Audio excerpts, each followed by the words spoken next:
Hello students, इस video में हम molecular basis of inheritance chapter number 6 class 12th biology का topic 6.5.2 transcription unit and the gene को discuss करेंगे। इसके पहले टॉपिक 6.5.1 तक मैंने वीडियो बना रखा है। अभी हम इस टॉपिक को कंटिन्यू करते हैं, तो स्टार्ट करते हैं। A gene is defined as a functional unit of inheritance. Gene जो है वो फंक्शनल यूनिट ऑफ इनहेरिटेंस कहलाता है। दैट मीन्स कि अगर आपसे कोई जीन का डेफिनेशन भी पूछे तो that is the functional unit of inheritance. Though there is a ambiguity that the genes are located on the DNA, it is difficult to literally define a gene in terms of DNA sequence. हालांकि ऐसा कहा जाता है कि जो gene है वो DNA के ऊपर प्रेजेंट होता है, लेकिन फिर भी डीएनए सीक्वेंस के टर्म में जीन को डिफाइन करना is quite difficult. The DNA sequence coding for the tRNA और rRNA molecule also define a gene. DNA का वो सीक्वेंस जो कि टीआरएनए और आरआरएनए को कोड करता है वो भी एक जीन कहलाता है। However, by defining a cistron as a segment of DNA coding for a polypeptide, the structural gene in a transcription unit could be said as monocistronic, mostly in eukaryotes, or polycistronic, mostly in bacteria or prokaryotes. यानी कि यहाँ पे लिखा है कि however, by defining a cistron as a segment of DNA coding for polypeptide, cistron जो है वो DNA का वो पार्ट है जो कि एक पॉलीपेप्टाइड के लिए यानी प्रोटीन को कोड करता है। डीएनए का वो पार्ट जो कि प्रोटीन को कोड करता है दैट इज सिस्ट्रॉन। और the structural gene in a transcription unit, और अगर सिस्ट्रॉन के अंदर जो स्ट्रक्चरल जीन है वो अगर यूकैरियोट्स है तो मोनोसिस्ट्रॉनिक होगा, दैट मीन्स उसमें एक ही सिस्ट्रॉन होंगे, और अगर वो प्रोकैरियोट्स है तो उसमें एक से ज़्यादा होंगे, that's why it is polycistronic. In eukaryotes, the monocistronic structural gene have interrupted coding sequence. The gene in eukaryotes are split. Eukaryotes के अंदर जो मोनोसिस्ट्रॉनिक स्ट्रक्चरल जीन होते हैं वो इंटरप्टेड होते हैं, उन इंटरप्टेड कोडिंग सीक्वेंस होते हैं, इसलिए उनको यूकैरियोट्स का जो मोनोसिस्ट्रॉनिक स्ट्रक्चरल जीन है उसको स्प्लिट जीन कहते हैं। और उसके दो पार्ट होते हैं। द कोडिंग सीक्वेंस और expressed sequence are defined as exon. Cistron का वो पार्ट जो कि कोड करता है उसको एक्सॉन कहेंगे।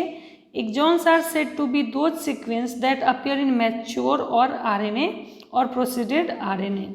एक्सॉन जो है वो जीन का वो सिस्ट्रॉन का ऐसा पार्ट है जो कि एक मैच्योर आरएनए में शो करेगा। यानी कि अगर कोई सिस्ट्रॉन है तो उसमें जो कोडिंग पार्ट होता है उसको एक्सॉन कहेंगे। The exon are interrupted by intron, और एक्सॉन के बीच बीच में इंट्रॉन होंगे। Intron are intervening sequence do not appear in mature or processed RNA. जो इंट्रॉन है वो एक इंटरवेनिंग सीक्वेंस है, that means non coding part होता है, और इसीलिए वो प्रोसीडेड आरएनए में नहीं जाता है। जैसे कि हम मान लेते हैं कि अगर ये कोई डीएनए है तो डीएनए का जो ये पार्ट है, मान लो इतना पार्ट, ये बीच वाला पार्ट जो है वो अगर पॉलीपेप्टाइड को कोड करेगा तो दिस इज सिस्ट्रॉन, ठीक है। और ये जो सिस्ट्रॉन है इसका बीच वाला स्ट्रक्चरल पार्ट है।